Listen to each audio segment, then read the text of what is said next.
মামলা হামলা দিয়ে আমাদেরকে দাবিয়ে রাখা যাবে না। আরে সর্বোচ্চ জীবনটা চলে যাবে, এর বাহিরে তো আর কিছু হবে না। একদিন তো মৃত্যুবরণ করতে হবে, যেহেতু মৃত্যুবরণ করতে হবে, কোটিপতি হলে কি হায়াত রেনু করা যাবে? বদশটা বাড়ির মালিক হলে কি হায়াত রেনু করা যাবে? 7 তলা বিল্ডিং এর নিচে বাড়ি বানিয়ে থাকলে কি হায়াত রেনু করা যাবে? তো সুতরাং হায়াত মওতের মালিককে। আমি 1 ঘন্টা আলোচনা করব, বিদায় হয়ে যাব। বিদায় বলে এতটুকু বলে দিয়ে যাব, হাতে হাত রাখুন, বুকে বুক রাখুন, কাঁধে কাঁধ রাখুন, হাতে দলিলগুলো মজবুত করে রাখুন। তাদের সাথে লাঠির খেলা হবে না, দলিলের খেলা হবে। এটা তৌহিদি জনতার মাহফিল না, এটা সুন্নি জনতার মাহফিল। একটু কারেকশন করলাম, কারণ অনেক সময় এই তৌহিদি জনতা নিয়ে, তৌহিদি জনতা যারা মূলত তারাই বিভ্রান্তে পড়ে যায়। অনেক সময় দেখা যায় যে তারা বিভিন্ন সময় কবর থেকে লাশ তুলে কবরের গায়ে আগুন ধরাইয়া দেয়। যখন তারাও বলে আমরা তৌহিদি জনতা, তারাও বলে আল্লাহু আকবার। এখন মূলত যারা তৌহিদি জনতা দাবি করে তারাও বিপদে পড়ে। এখন আসলে তৌহিদি জনতা নিয়ে একটা ধোঁয়াশা পড়ে গেছি, কথা বলে ঠিক না বেঠিক? এই শব্দগুলোর প্রভাব যেন আমাদের এই রাজনীতিবিদদের উপরে না পড়ে। একমাত্র সুন্নি জনতা শব্দ ব্যবহার করলেই বাংলাদেশে সবচেয়ে বেশি নিরাপদ। স্বাধীনতার পর 53 বছর পর আমরা আবার প্রমাণ করতে সক্ষম হয়েছি এই বাংলাদেশে একমাত্র শান্তিপ্রিয় দল আহলুস সুন্নাত ওয়াল জামাত।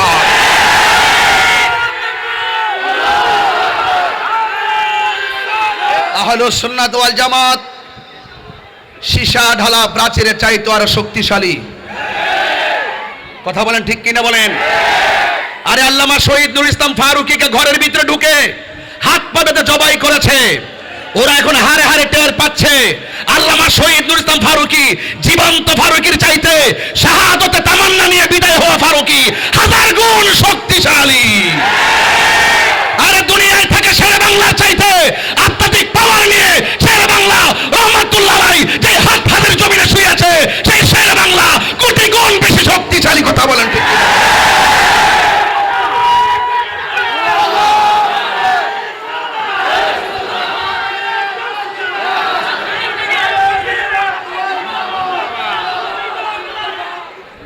আমার ভাইয়েরা, রাত্র গভীর হয়েছে, তুমি কে আমি কে,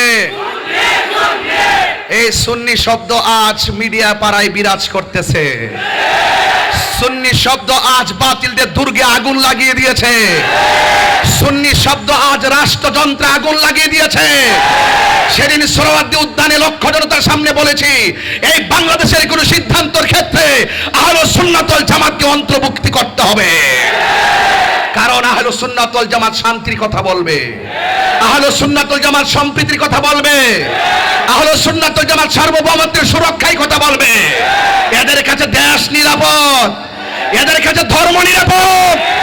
এই জন্য সুন্নি জনতাকে ঐক্যবদ্ধ থাকতে হবে, ঠিক কিনা বলেন? আমার ভাইয়েরা, আমি বেশি কথা বলবো না, শুধু এতটুকু বলতে চাই। আমার ভাইয়েরা, আমি শুধু সংক্ষেপে এতটুকু কথা বলতে চাই, দেশটা কাহারো কাছে আমরা ইজারা দেই নাই। এই দেশের নাগরিক, আমিও নাগরিক, আমারও বাক শক্তি আছে। মত প্রকাশের কথা বলছে আমাদের ভাই, ভাই নামটা বলেন না, আমি তো আবু সুফিয়ান ভাই। আবু সুফিয়ান ভাই বলেছেন মত প্রকাশের স্বাধীনতা থাকতে হবে। ইটস রিয়েল ওয়ার্ড, এটাই সঠিক কথা।